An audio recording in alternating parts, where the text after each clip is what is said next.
Howdy folks, Nathan here with the Fast Lane Truck, and we are really lucky because we have the 2021 Chevrolet Suburban and the 2021 Chevrolet Tahoe. And in this video, we're gonna show you the top 10 differences between the two of them. They're all new, to decide which one is best for you. In this corner, we have the 2021 Chevrolet Tahoe with the Z71 package, kind of off-roady. And it has the smaller displacement 5.3 liter V8 engine. And in this corner, we have the 2021 Chevrolet Suburban High Country. This has the larger displacement 6.2 liter V8, and it is extraordinarily luxurious. The previous generation of these big family SUVs, the Tahoe and the Suburban, are already huge, but they got bigger for 2021. So Nathan, I got the measuring tape. Number 10 on our list is the size difference.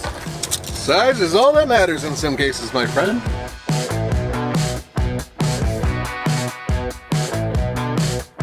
So let's measure the wheelbase on the Tahoe first. Yep. And see how it compares. And this is not scientific, guys. This is around 121 inches. Not too shabby. Let's see what the Suburban does. Guys, the Suburban has always been the beast from General Motors, and it is even more beastly now. So let's see how long the wheelbase really is. Yeah, these are based on their truck platforms, Silverado and Sierra, stable mates for pickup trucks. But they increased the wheelbase in the Suburban by 4 inches this year to about 134 and a half. Dude, this is becoming almost like a crew cab pickup truck. Hey guys, this is Andre for TFL, and I want to thank our friends at AutoStop Eliminator for bringing you this video. You will want this if the Auto Stop Start feature on your car or truck is driving you nuts. This plug-and-play device remembers to disable the features so you don't have to. And it works with a variety of different manufacturers and makes and models, from Ford, Ram, General Motors, Jeep, Dodge, and Subaru. Click on the link below in the description of this video to get your AutoStop Eliminator and avoid those surprise engine shutdowns. It's always been obvious that there's been a difference between the Suburban and the Tahoe in terms of length. But what does that really translate to, especially now? It translates directly into the third row space, which we'll show you a little bit later, and also cargo capacity. Well, you know what? There's one more thing it translates to. What? Bigger doors. Let me show you. Now, I know it sounds kind of weird, but the doors are actually different, and you can really see it back here where it cuts into the wheel well. So let's just do a quick little measurement near the bottom here. Alrighty, so that is about 32 and a half. And then we're going to look at the Suburban doors. Woo! That is just over 41 inches there. Significantly larger door, and if you look at the wheel well, you can see it doesn't cut in here. So, why did they do that? Easier to get in and out of. But also, seriously, you could put a Clydesdale in this door opening. That's massive.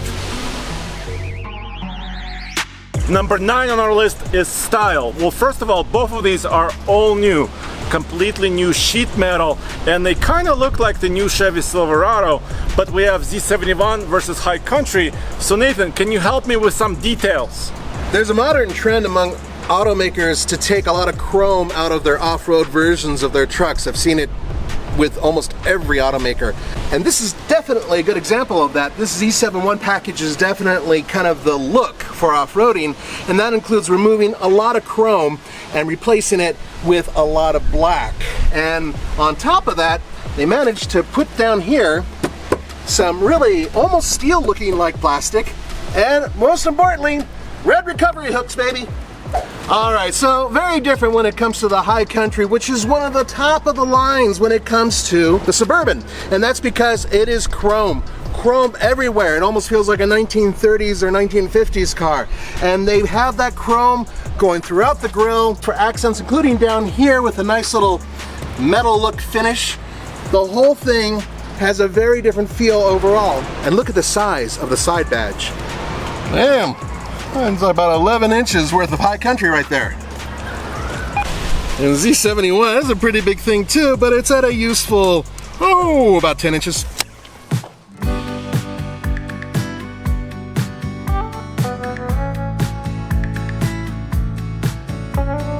I would like to clear up some confusion because the Tahoe and the Suburban have had a Z71 optional package for many years, and actually several generations of these big SUVs. But now for 2021, the latest generation, the Z71 becomes its own trim level, which you can see right here, and we'll go over some of the other off-road goodies on this truck. But as you can see here, the C-pillar on both of these is actually really wide, but stylistically they're trying to hide that fact with a black trim piece here, and there's a chrome piece on the Suburban. Also brand new style for the taillights on both trucks. There's a little bit of a tint to this glass and clear on the other one, and of course also blacked out everything, including this crossbar in the back and the Tahoe name on the tailgate, which is actually becoming an industry standard these days to put your name on the back of the vehicle. Number 8 on our list is power. Did that sound right, Andre? Yep. Yep, I had a good, okay, yeah, I sort of had that Eastern European thing going on. We're going to do a little extra because we're going to do an exhaust battle as well. By the way, you can get a Z71 trim in either Tahoe or Suburban. It doesn't matter which one you choose. But when you do get a Z71, there's no exhaust pipe anywhere, apparently, except you have to look down underneath the passenger side. It's right here. Nathan, fire in the hole!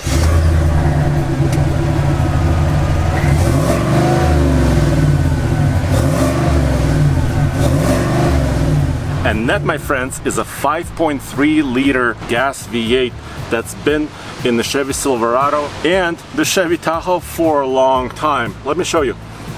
Well, if you know Chevy trucks, you know this engine. 355 horsepower, 383 pound-feet of torque. I wish they would have upped the rating a little bit for the Tahoe and the Suburban for this year, but they did not. 10-speed automatic is in both vehicles. Well, let's look at the big boy, 6.2 liter. Oh, when you're getting that big gas V8, you get quad pipes.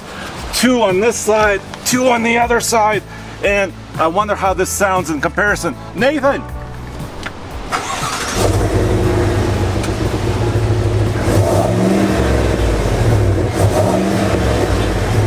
So in both of these cases, the computer doesn't let you rev the engine really high when sitting still. But just by the two sitting right here, I think, I mean, the 6.2 has better burble, and they have little dots in there for extra sound. Yeah, 6.2 all the way. You know, both of these engines look almost identical. You just have to look at the spec sheets and figure out which one is which. The power rating, once again, is the same as before. 420 horsepower, 460 pound-feet of torque. And if you're looking for acceleration, this is the engine to get. It does cost more, about $2,500 extra over a 5.3 liter V8. And we cannot talk about driving impressions in this video, but the boys, Roman and team, did a drag race, which is coming to our channel in a couple of weeks, so stay tuned.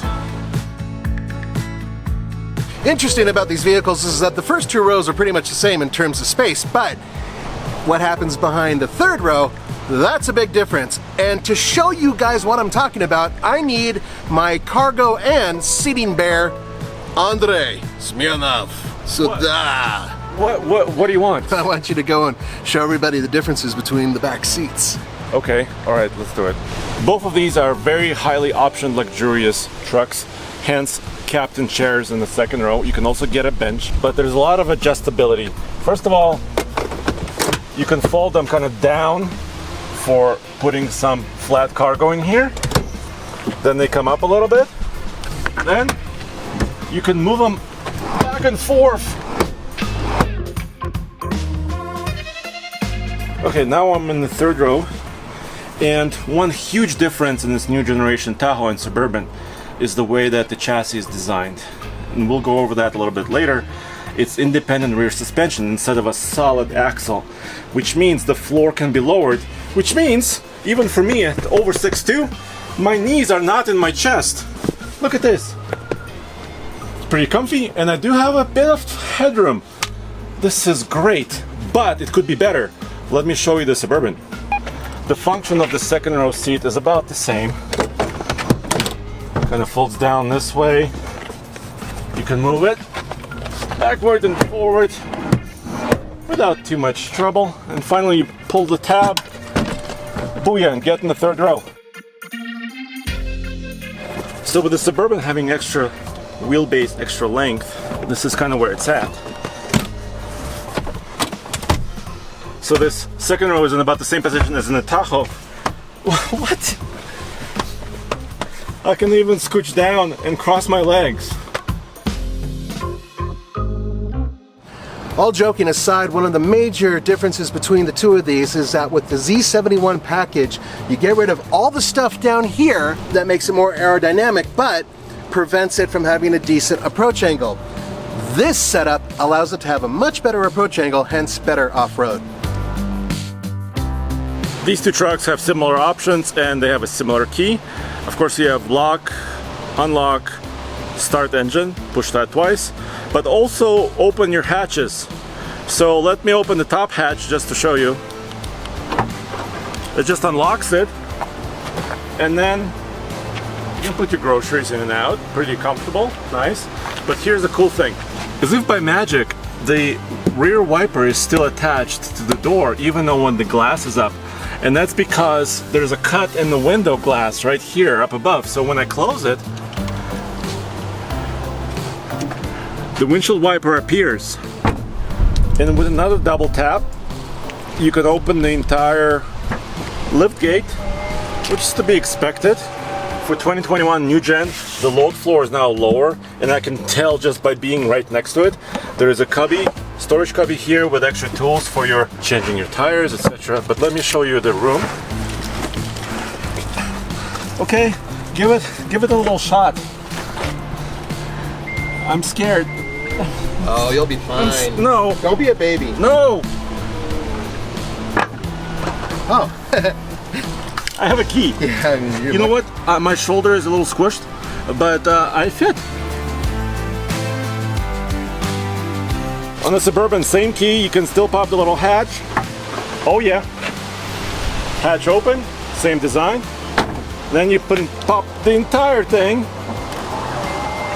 Actually, Nathan, this is kind of quick. I like that. It's faster than some vehicles. I actually didn't grow any extra hair waiting. Okay. Well, let me get in. Can you see the difference? Oh my god, yeah, tons of difference. Dude, I can have a picnic. Maybe even with you here. And you are behind the third row. Yeah, this is third row. Okay, let's close this. Why don't you hand me the key before I close it? No. Optional on both these vehicles is four-wheel air suspension. And guess what we're gonna do? We're gonna do a race, because why not?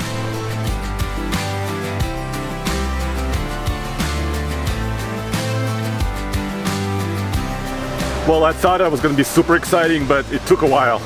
It did, but I mean, it was just a couple moments. And realistically, if you're going to go off-road and you want to make sure you're at your maximum height, you might, wait a minute. Yeah, so I think you started first, but I won. I'm not sure why. Oh, because I'm heavier. What? Yeah. And this brings us to the major change they did for this generation. No more solid axle, like I told you before. Independent rear suspension. Why does that matter? Well, in theory, it's supposed to make the ride a little bit softer, nicer on the highway and off-road. How does it tow? Well, we can't talk about it now. You'll have to stay tuned for the towing videos, off-road videos, drag races, everything. For 2021, the new Tahoe and Suburban are not any lighter than the previous generation. Maybe they're a little bit heavier because of additional options and such. This Suburban High Country, fully loaded, has a payload of 1,470 pounds. Well, not too bad, but if you do put 7 or maybe even 8 people in here, you start to run out of payload quite quickly. You have to be mindful. And towing, they have the new sticker. Check this out. General Motors and Chevrolet increased the base towing quite a lot, but the maximum towing numbers are still not the best in class. For this Suburban, it's 7,900 pounds maximum towing, so you can bring a big boat, a big camping trailer, but if you want to tow, you know, over that, you have to look to a pickup truck or elsewhere. So let's talk about towing and payload for this Tahoe. Now remember, this does have the 5.3 liter engine. Maximum payload, 1,540 pounds. Interesting. Look at this, 8,200 pounds towing.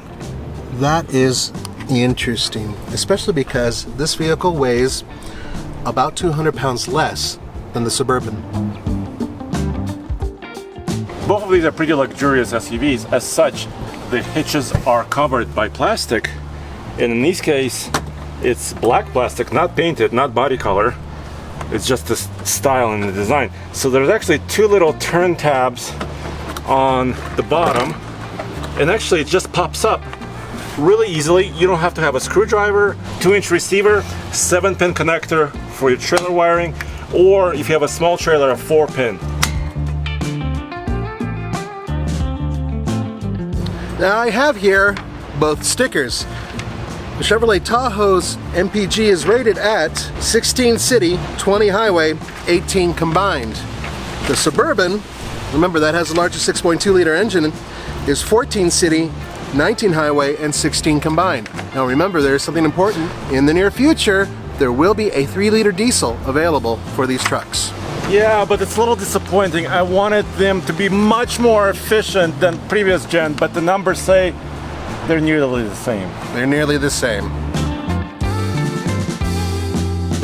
For this new model year, there's so much choice as far as wheel and tire combinations. This high country is riding on 22s. Yep, that's right. And you have several different styles of 22-inch wheels. They're optional, they cost money. You have a tire here, which is a Bridgestone Alenza. But what does that Z71 have? This Z71 comes with these Goodyear Wranglers, and they're much more off-roady, obviously. And on top of that, they're mounted on 20-inch wheels. And number 2 on our list is driver assistance technologies. And both of these offer a wide array of safety features, both active and passive. This Tahoe right here does not have an adaptive cruise control system, but it does have a regular cruise, of course. There's a button right here on the left of the steering wheel. You can enable it, adjust it. Also adjust your gap, and that's just kind of your warning system, not a true adaptive cruise where it follows and stops. I'll show that to you in the Suburban. But cameras, it has it, and it's very similar to what's available on their pickup trucks. You have up to about 15 different views. I mean, there's various things you can do, including, of course, full surround mode as well. The interior in the high country model feels a lot more luxurious. Once again, a brand new design.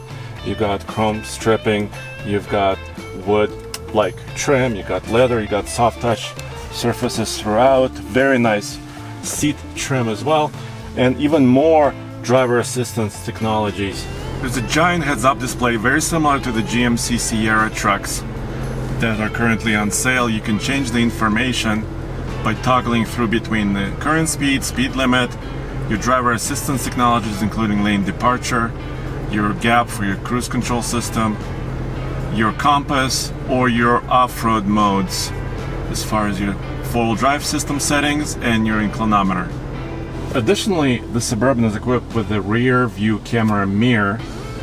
You can use it as a regular mirror, or you could flip this and see the camera view, and you can adjust the brightness of the system, the zoom level.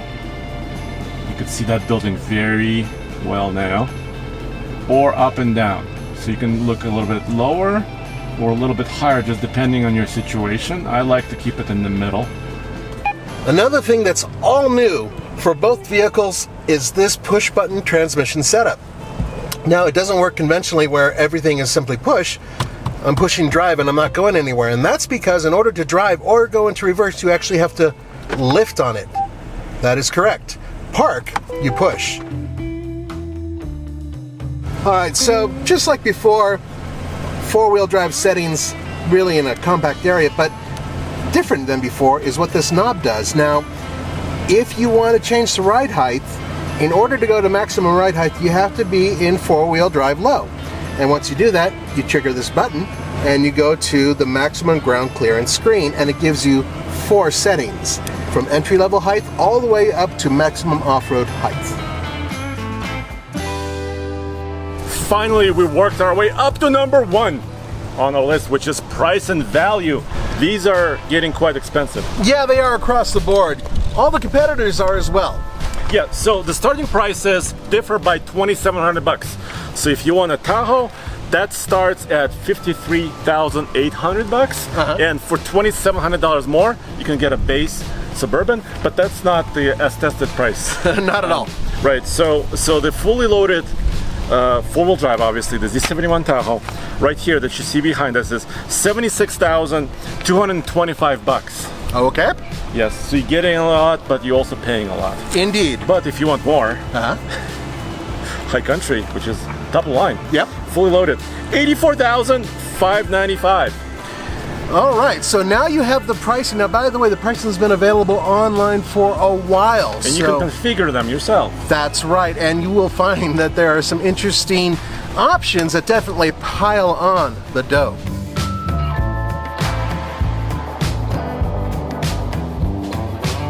And of course, we love giving you guys bonuses. And the Suburban and the Tahoe are both equipped with very nice panoramic sunroof.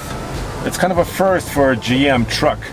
I really hope they also introduce this to their Silverado and Sierra trucks. Also, what's available is this, the rear seat entertainment system. Now this feels like a fully luxurious SUV or a sedan. You have your navigation screen. It's very high definition, very cool. You have your, of course, music settings and your input settings, either HDMI if you're watching on another device. You can also configure your headphones right here. That's pretty nice.